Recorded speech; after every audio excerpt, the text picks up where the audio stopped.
الحمدللہ وکفا والصلاة والسلام علی عبادہ الذین اصطفیٰ اما بعد فاعوذ باللہ من الشیطان الرجیم بسم اللہ الرحمن الرحیم قال اللہ تعالی فی سورة البقرہ وَإِذَا لَقُوا الَّذِينَ آمَنُوا قَالُوا آمَنَّا وَإِذَا خَلَوْا إِلَىٰ شَيَاطِينِهِمْ قَالُوا إِنَّا مَعَكُمْ إِنَّمَا نَحْنُ مُسْتَهْزِئُونَ۔ ناظرین کرام، السلام علیکم ورحمۃ اللہ وبرکاتہ۔ آج سے ہم انشاءاللہ ایک سلسلے وار گفتگو کا آغاز کر رہے ہیں، اور وہ ہے نفاق سے متعلق، جس میں ہم نفاق کی حقیقت اور نفاق کا مرض یہ کیوں لگتا ہے، اس سے احتیاطی تدابیر کیا ہیں، اور اگر خدا نخواستہ کسی کو نفاق کا مرض لگ جائے تو اس کا علاج کیا ہے، یہ کچھ باتیں سمجھنے کی کوشش کریں گے۔ نفاق کے مفہوم میں لغوی معنی میں لفظ نفاق کا مادہ ہے نون فا قاف۔ نفق کے معنی ہے خرچ ہو جانا، اور اسی مادے سے لفظ بنتا ہے نفقہ کے معنی خرچ ہونا ہے، اور اسی سے جو لفظ بنتا ہے نفق، اس کے معنی ہے سرنگ۔ سرنگ کے دو دہانے ہوتے ہیں، یعنی دو اس کے منہ ہوتے ہیں، اور نافقہ گوہ کو کہتے ہیں جس کے بل جو ہے اس کے بھی دو منہ ہوتے ہیں۔ نفاق کا لغوی مفہوم ہے دوغلا ہونا، دو رخ والا یا دو منہ والا ہونا، اور منافق ایسے شخص کو کہتے ہیں جو دو منہ والا ہوتا ہے، یعنی وہ کسی مقابلے کے دوران دونوں فریقوں سے اپنی اظہار وفاداری کرتے ہیں، کسی ایک کی طرف بھی یکسو نہیں ہوتے ہیں۔ قرآن حکیم میں منافقین کا تذکرہ سورہ بقرہ کی آیت نمبر 14 میں اس طرح سے آیا کہ وَإِذَا لَقُوا الَّذِينَ آمَنُوا قَالُوا آمَنَّا، جب وہ اہل ایمان سے ملتے ہیں تو کہتے ہیں ہم ایمان لے آئے۔ وَإِذَا خَلَوْا إِلَىٰ شَيَاطِينِهِمْ، لیکن جب وہ تخلیے میں، علیحدگی میں، تنہائی میں اپنے شیطانوں کے پاس ہوتے ہیں، قالوا انا معکم، تو کہتے ہیں کہ ہم تمہارے ساتھ ہیں، انما نحن مستہزئون، بے شک ہم تو ایسے ہی اہل ایمان کے ساتھ ہنسی مذاق کر رہے تھے، ہم تو ان کا استہزاء کر رہے تھے۔ اس موضوع کی اہمیت یوں سمجھ لیجئے کہ نفاق کی حقیقت کو سمجھنا اس لیے ضروری ہے کہ نفاق ایک انتہائی سنگین جرم ہے، اس کی ہلاکت خیزی انتہائی شدید ہے، اور اس کی ہلاکت خیزی کے جو مختلف پہلو ہیں ان کو اگر ہم تجزیہ کریں تو جو باتیں سامنے آتی ہیں ان میں سب سے پہلی ہلاکت خیزی یہ ہے کہ روز قیامت محمد الرسول اللہ صلی اللہ علیہ وسلم کی شفاعت سے منافق محروم رہے، اس لیے کہ اللہ تعالیٰ نے فرما دیا کہ سورہ منافقون کے اندر آیت نمبر 6 میں فرمایا کہ سواء علیہم استغفرت لہم ام لم تستغفر لہم، اے نبی صلی اللہ علیہ وسلم ان کے حق میں برابر ہے کہ آپ خواہ ان کے لیے استغفار کریں یا استغفار نہ کریں، لن یغفر اللہ لہم، اللہ ہرگز انہیں نہیں بخشے گا، اللہ ہرگز انہیں معاف نہیں فرمائے گا۔ اور سورہ توبہ کی آیت نمبر 80 میں تو اور زیادہ جو ہے سخت الفاظ آئے کہ استغفر لہم او تستغفر لہم، اے نبی صلی اللہ علیہ وسلم آپ ان کے لیے استغفار کریں یا استغفار نہ کریں، ان تستغفر لہم 70 مرۃ، اگر آپ ان کے لیے 70 مرتبہ بھی استغفار کریں گے فلن یغفر اللہ لہم، تو ہرگز اللہ تعالیٰ ان کو معاف نہیں کرے گا۔ اور ہلاکت خیزی کا پہلو ان کے لیے یہ بھی ہے کہ قیامت کے دن ان کا حشر کفار کے ساتھ ہوگا۔ یہ بڑی عجیب بات ہے کہ منافق عام طور پہ ایک مسلم معاشرے کے اندر گڈمنڈ ہو کر رہتا ہے، اور دنیا میں منافقین کا شمار قانونی طور پر جو صاحب ایمان لوگ ہوتے ہیں ان کے ساتھ ہوتا ہے، لیکن آخرت میں ان کی اپنی دلی کیفیت کی وجہ سے ان کا شمار کفار کے ساتھ ہوگا۔ سورہ نساء کی آیت نمبر 140 میں فرمایا کہ ان اللہ جامع المنافقین والکافرین، بے شک اللہ تعالیٰ جمع فرمانے والا ہے منافقوں کو اور کافروں کو فی جہنم جمیعا، ان سب کو دوزخ میں اکٹھا جمع فرمانے والا ہے۔ اور سورہ حدید کی آیت نمبر 15 میں اس طرح سے تذکرہ آتا ہے کہ فَالْيَوْمَ لَا يُؤْخَذُ مِنْكُمْ فِدْيَةٌ، ان منافقین کو یہ جواب دیا جائے گا کہ آج کے دن نہ تو تم سے کوئی فدیہ قبول کیا جائے گا، وَلَا مِنَ الَّذِينَ كَفَرُوا، اور نہ ہی ان لوگوں سے جو کافر ہوئے، یعنی یہاں پر دونوں ایک ہی حال میں ہے۔ مَأْوَاكُمُ النَّارُ، تم سب کا ٹھکانہ جہنم ہے، ہِیَ مَوْلَاكُمْ، وہی تمہاری پشت پناہ ہے، وَبِئْسَ الْمَصِيرُ، اور وہ کیا ہی برا ٹھکانہ ہے لوٹنے کے اعتبار سے۔ تو یہ پتہ چلا کہ قیامت کے دن منافقوں کا حشر بھی کافروں کے ساتھ ہوگا، اور اللہ تعالیٰ انہیں جہنم میں اکٹھے جمع فرمائے گا، ان کی طرف سے نہ کوئی فدیہ قبول ہوگا، اور ان سب کا ٹھکانہ جو ہے وہ اللہ نے جہنم کو قرار دیا۔ پل صراط پر نور سے محرومی کی کیفیت بھی ان منافقوں کے لیے سورہ حدید کی آیت نمبر 13 میں اس کا تذکرہ آتا ہے۔ فرمایا یوم یقول المنافقون، جس دن کے منافق لوگ یہ کہیں گے، والمنافقات، منافق مرد اور منافق عورتیں کہیں گی، للذین آمنوا، اہل ایمان سے یہ کہیں گے۔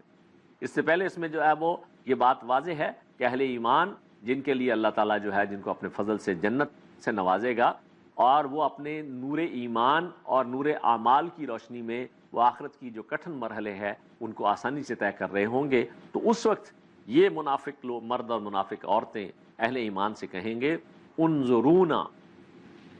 ذرا ہماری طرف نظر کرو، یعنی جو نور اللہ نے تمہیں دیا ہے اس نور کی روشنی ہماری طرف کرو، نقتبس من نورکم،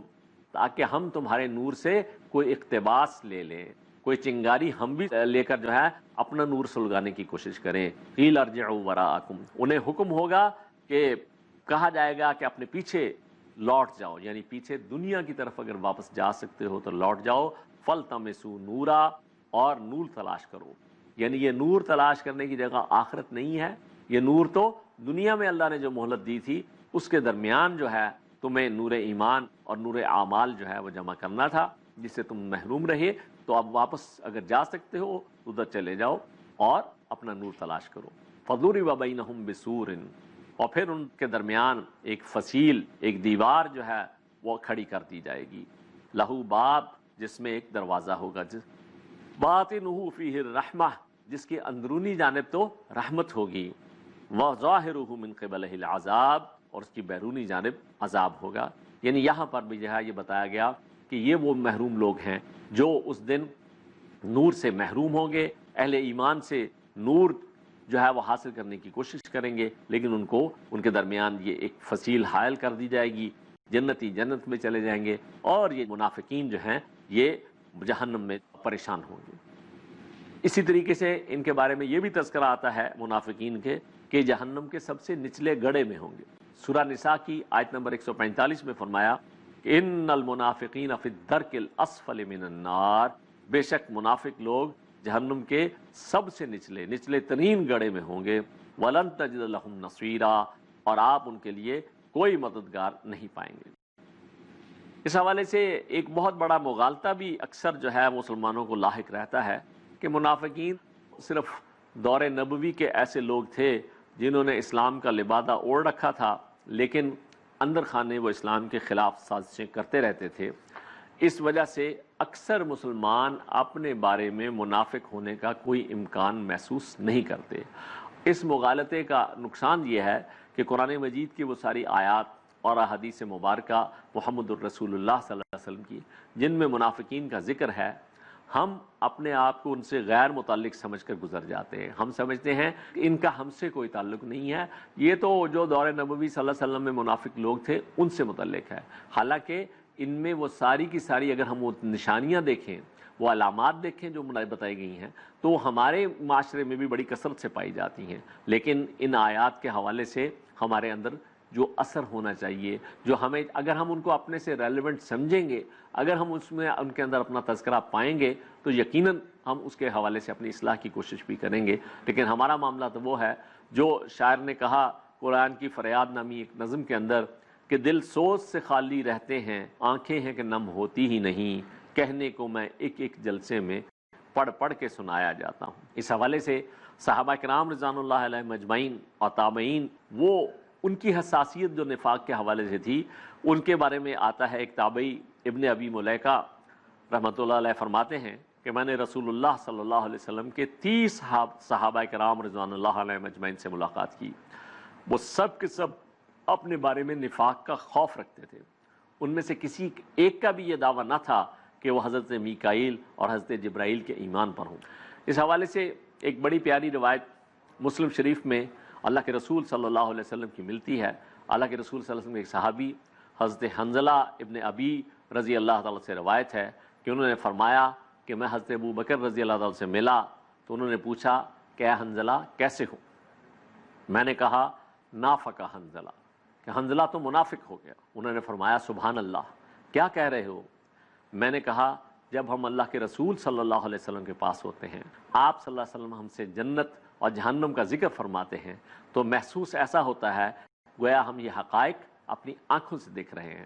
پھر جب ہم اللہ کے رسول صلی اللہ علیہ وسلم کے پاس سے چلے جاتے ہیں، بیویوں، اولاد اور گھر کے کام کاج میں مشغول ہو جاتے ہیں تو اکثر بھول جاتے ہیں۔ اس پر حضرت ابوبکر صدیق رضی اللہ عنہ نے جو جواب دیا وہ انشاءاللہ ہم ابھی وقفے کے بعد اس کو سمجھیں۔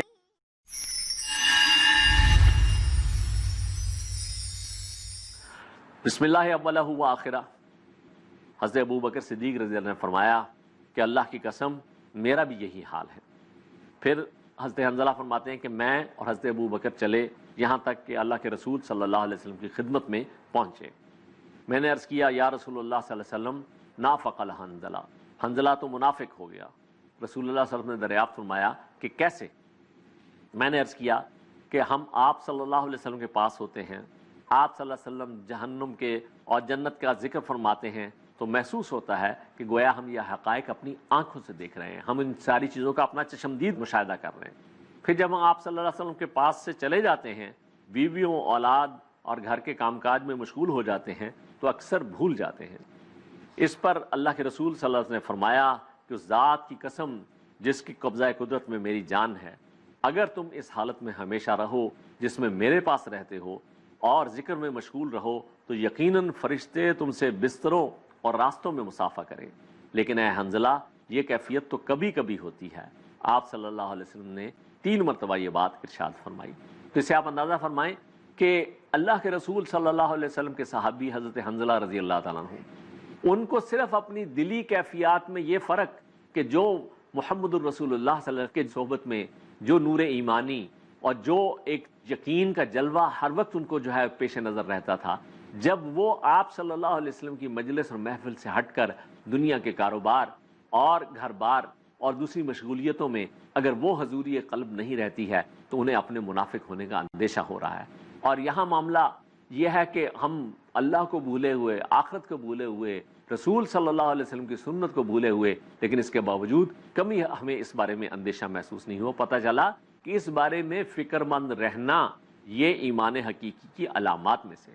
خود اللہ کے رسول صلی اللہ علیہ وسلم اللہ کی بارگاہ میں دعا کرتے تھے اس نفاق سے محفوظ رہنے کے لیے۔ ترمذی شریف کی روایت میں وہ دعا کے الفاظ اس طرح سے نقل ہوئے ہیں، آپ صلی اللہ علیہ وسلم فرمایا کرتے تھے کہ اللہم طہر قلبی من النفاق، اے اللہ میرے دل کو نفاق سے پاک فرما دیجئے، وعملی من الریا،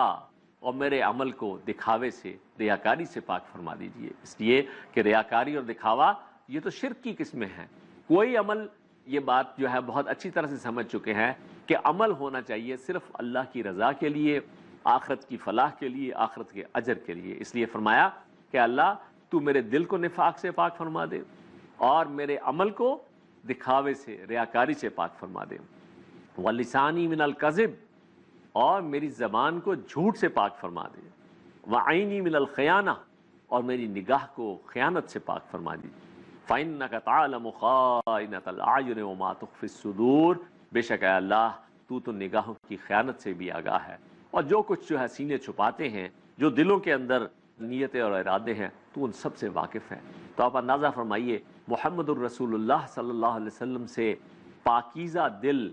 آپ صلی اللہ علیہ وسلم سے زیادہ معصوم دل دنیا میں نہ کسی کا ہوا ہے نہ ہوگا، لیکن آپ صلی اللہ علیہ وسلم بھی اللہ سے اس نفاق سے پاک رہنے کے لیے اللہ تعالیٰ سے دعا فرما رہے ہیں، عمل میں ریاکاری سے جو ہے محفوظ رہنے کے لیے دعا فرما رہے ہیں، زبان سے جھوٹ سے بچنے کے لیے، اور نگاہوں کی خیانت۔ اور یہ نگاہوں کی خیانت اتنی زیادہ آج عام ہے، اس لیے کہ نگاہ کی خیانت یہ ہے کہ جس چیز کو دیکھنے سے اللہ نے منع فرمایا ہے اس سے انسان کی نگاہ رک جائے۔ اور اس حوالے سے اللہ تعالیٰ نے چونکہ بہت زیادہ عمومی طور پر تو ساری چیزیں دیکھنے کی اجازت سوائے 2 چیزوں کے، ایک یہ ہے کہ نامحرم کی طرف نہیں دیکھنا ہے، بلا ارادہ جو پہلی نظر پڑ جائے وہ تو معاف ہے، لیکن اگر دوبارہ جان بوجھ کر جو ہے وہ انسان نے دیکھا تو وہ اللہ کے ہاں اس کے اوپر جو ہے گرفت ہے اور باس پرس ہے۔ اور دوسرا یہ ہے کہ کسی کا سطر نہیں دیکھنا ہے۔ یہ 2 چیزیں اگر آپ اس حوالے سے ہم مشاہدہ کریں تو آج میڈیا کے اوپر سب سے زیادہ بدقسمتی کے ساتھ انہی 2 چیزوں کو جو ہے وہ عام کیا جا رہا ہے، اور ان نگاہوں کی یہ خیانت اتنی عام ہے کہ اس حوالے سے آج اہل ایمان کو بھی اس کا اندازہ نہیں ہے کہ وہ کتنی مرتبہ اس کے مرتکب ہوتے ہیں، حالانکہ اللہ کے رسول صلی اللہ علیہ وسلم نے اس کے لیے اللہ تعالیٰ سے پناہ طلب کی۔ قرآن حکیم میں منافقین کا تذکرہ مختلف جگہوں پر آیا ہے۔ سورہ نساء کی آیت نمبر 141 میں فرمایا گیا کہ الذین یتربصون بکم، کہ وہ لوگ ہیں جو تمہارے بارے میں انتظار کرتے رہتے ہیں، تربص میں کی کیفیت میں۔ فَإِن كَانَ لَكُمْ فَتْحٌ مِّنَ اللَّهِ، اگر تمہیں اللہ تعالیٰ کی طرف سے فتح نصیب ہو، قالوا الم نکم معکم، تو آ کر جو ہے تمہیں جو ہے یقین دلائیں گے کیا ہم تمہارے ساتھ نہیں تھے۔ وَإِن كَانَ لِلْكَافِرِينَ نَصِيبٌ، اور اگر کافروں کو فتح نصیب ہو، قالوا الم نستحوذ علیکم، تو وہ کہیں گے کہ کیا ہم نے تمہیں گھیر نہیں لکھا تھا، وَنَمْنَعَكُم مِّنَ الْمُؤْمِنِينَ، اور ہم نے تمہیں اہل ایمان سے بچایا نہیں۔ یعنی کہنے کو اہل ایمان کے ساتھ ہیں، لیکن اہل ایمان کے ساتھ اگر ان کا مفاد ان کو پورا ہوتا نظر آئے تو ادھر آ کر جو ہے فتح کی صورت میں مال غنیمت اور دوسری چیزوں میں حصہ دار بننے کے لیے اپنے ایمان کے یقین دلائیں گے۔ اور اگر خدا نخواستہ کفار کو فتح مل جائے تو یہ کفار کو بتائیں گے کہ دیکھو ہم نے تمہارے لیے اتنی سازشیں کی اور تمہیں اہل ایمان کو تمہیں بچایا، گویا کہ اس وقت یہ ان کے ساتھ ہو جائیں گے۔ ابن الوقت ہیں، مفاد پرست ہیں، موقع پرست ہیں، یہ ان کی جو ہے صلاحیتیں بتائیں گے۔ اصطلاحی طور پر قرآن حکیم نفاق کو ایک مرض قرار دیتا ہے، اور نفاق کا مرض اصل میں یہ مال و جان کی محبت کی وجہ سے لاحق ہوتا ہے۔ اسی کے نتیجے میں انسان بزدل بن جاتا ہے، بخیل بن جاتا ہے، مال اور جان کو بچا بچا کر رکھتا ہے اور انہیں کسی بڑے مقصد کے لیے قربان کرنے سے گریز کرتا ہے، حالانکہ خالق کا اور مالک کا تقاضا یہ ہے کہ تو بچا بچا کے نہ رکھ اسے، تیرا آئینہ ہے وہ آئینہ کہ شکستہ ہو تو عزیز تر ہے نگاہ آئینہ ساز میں۔ لیکن یہ بچ بچ کر چلنے کی اور بچا بچا کر رکھنے کی روش، یہ ہے جو منافقت کی بڑی نمایاں علامت۔ اس لحاظ سے قرآن مجید اس کو ایک مرض قرار دیتا ہے، اور سورہ بقرہ کی آیت نمبر 10 میں فرمایا کہ فی قلوبہم مرض، ان کے دلوں کے اندر مرض ہے، روگ ہے، فزادہم اللہ مرضا، تو اللہ نے بھی ان کے مرض میں، ان کے اس روگ میں اضافہ فرما دیا۔ ام حسب الذین فی قلوبہم مرض ان لن یخرج اللہ اضغانہم، اور کیا سمجھ رکھا ہے، گمان کیا ان لوگوں نے جن کے دلوں میں روگ ہے کہ اللہ تعالیٰ ان کے جو باطنی جو امراض ہے ان کو ظاہر نہیں فرمائے گا، ان کے دلی کینوں کو ظاہر نہیں فرمائے گا۔ وَلَوْ نَشَاءَ لَأَرَيْنَاكَهُمْ، اگر ہم چاہیں تو آپ صلی اللہ علیہ وسلم کو ان کا مشاہدہ کرا دیں۔ فَلَعَرَفْتَهُمْ بِسِيمَاهُمْ، تو پھر آپ ان کو پہچان لیں گے ان کے چہروں کے نشانوں سے۔ وَلَتَعْرِفَنَّهُمْ فِي لَحْنِ الْقَوْلِ، اور آپ ان کو پہچان لیں گے ان کے انداز گفتگو، ان کے بات کے لہجے سے۔ واللہ یعلم اعمالکم، اللہ تعالیٰ تم سب کے اعمال کو جانتا ہے۔ وَلَنَبْلُوَنَّكُمْ حَتَّى نَعْلَمَ الْمُجَاهِدِينَ مِنْكُمْ، اور اللہ تعالیٰ تو فرماتے ہیں کہ ہم تمہاری آزمائش کر کے رہیں گے یہاں تک کہ ہم جان لیں، ظاہر کر دیں کہ تم میں سے جہاد کرنے والے کون ہیں، والصابرین، اور ثابت قدمی کا مظاہرہ کرنے والے، صبر کرنے والے قوم ہیں، وَنَبْلُوَ أَخْبَارَكُمْ، اور ہم تمہاری خبروں کو اچھی طرح سے جانچ لیں، پرکھ لیں۔ اسی طریقے سے یہ جو بچ بچ کر چلنے کی ان کی روش ہے، اس کا تذکرہ سورہ حج کی آیت نمبر 11 میں بھی آتا ہے۔ فرمایا گیا کہ وَمِنَ النَّاسِ مَن يَعْبُدُ اللَّهَ عَلَى حَرْفٍ، لوگوں میں سے کوئی وہ ہے جو اللہ کی بندگی اختیار کرتا ہے کنارے کنارے، بیچ منجھ دھار کے کودنے کے لیے تیار نہیں۔ فَإِنْ أَصَابَهُ خَيْرٌ اطْمَأَنَّ بِهِ، اگر اسے کوئی خیر پہنچتی ہے، بھلائی پہنچتی ہے تو اس پر تو مطمئن ہو گیا۔ وَإِنْ أَصَابَتْ فِتْنَةٌ، اور اگر اس پر کوئی آزمائش آ جاتی ہے، انقلب علی وجہہ، تو وہ الٹا پھر گیا اپنے چہرے کے بل، خسرت دنیا والآخرہ، تو ایسے لوگوں کے لیے دنیا اور آخرت دونوں کا خسارہ اور دونوں کی ناکامی ہے۔ ذالک هو الخسران المبین، اور یہی ہے بالکل واضح کھلا ہوا خسارہ۔ گویا کہ اللہ تعالیٰ کے ہاں یہ جو دنیا کے اعتبار سے جو سمجھتے ہیں کہ ہم نے اپنے مفادات کا تحفظ کر لیا، ہم نے بڑا جو ہے وہ بچا لیا، اللہ کے ہاں اسی کو سب سے بڑا خسارہ قرار دیا گیا۔ سورہ عنکبوت کی آیات 10 اور 11 میں ایسے لوگوں کی روش اس طریقے سے نقل ہوئی کہ وَمِنَ النَّاسِ مَن يَقُولُ آمَنَّا بِاللَّهِ، لوگوں میں سے کوئی وہ ہے جو یہ کہتا ہے کہ ہم ایمان لے آئے اللہ پر۔ فَإِذَا أُوذِيَ فِي اللَّهِ، اور جب اسے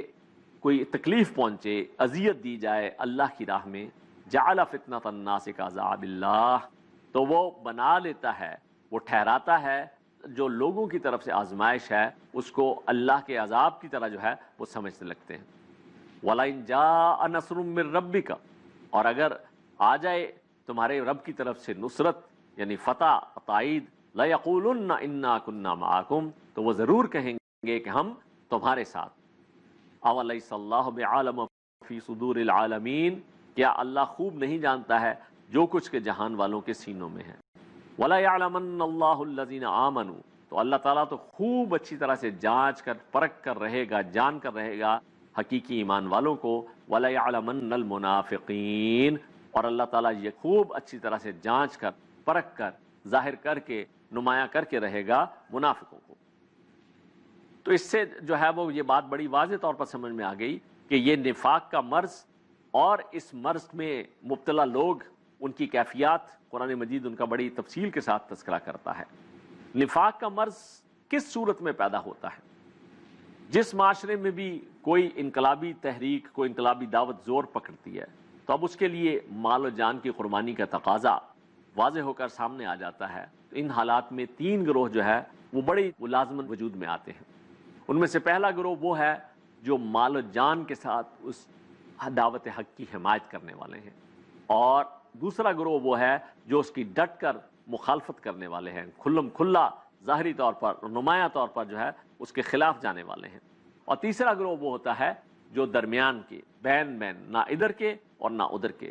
منافقین کی اصل وفاداری صرف اپنے جان، اپنی مال اور اپنے مفادات سے ہوتی ہے، لہٰذا وہ دونوں گروہوں میں سے کسی کے ساتھ بھی مخلص نہیں ہوتے ہیں، لیکن دونوں سے اپنے تعلقات اس کو استوار رکھنا چاہتے ہیں. اسلام کی انقلابی تحریک کے حوالے سے پہلے گروہ کا ذکر سورہ بقرہ کی آیات 3 سے لے کر 5 کے اندر آتا ہے. دوسرا گروہ جو کہ ڈٹ کر مخالفت کرنے والے ہیں، ان کا تذکرہ آیات 6 اور 7 میں آتا ہے. اور تیسرا گروہ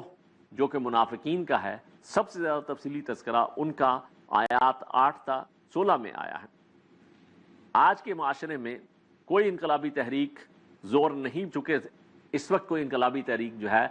بالفعل موجود نہیں ہے، اس لیے ہم ان گروہوں کی نشاندہی نہیں کر سکتے. البتہ ہمیں جائزہ لینا ہوگا کہ ہم پر دین کے جو تقاضے واضح ہو چکے ہیں، اس حوالے سے ہمارا طرز عمل کیا ہے، اور کہیں خدا نخواستہ ہم بھی اس مرض نفاق میں مبتلا تو نہیں ہو چکے. انشاءاللہ یہ گفتگو آئندہ بھی ناظرین کرام جاری رہے گی. آج کی نشست میں ہم نے نفاق، اس کی تعریف، اس کی ہلاکت خیزی اور قرآن مجید میں منافقین کی جو علامات اور نشانیاں بتائی گئی ہیں ان کا تذکرہ پڑھا ہے. اور اب انشاءاللہ آئندہ ہم اس مرض نفاق کی مختلف اقسام اور اس کے حوالے سے مزید باتیں سمجھیں گے. اللہ تعالیٰ مجھے اور آپ کو عمل کی توفیق عطا فرمائے. اقول قولی ھذا واستغفر اللہ لی ولکم ولسائر المسلمین والمسلمات، والسلام علیکم ورحمۃ اللہ وبرکاتہ.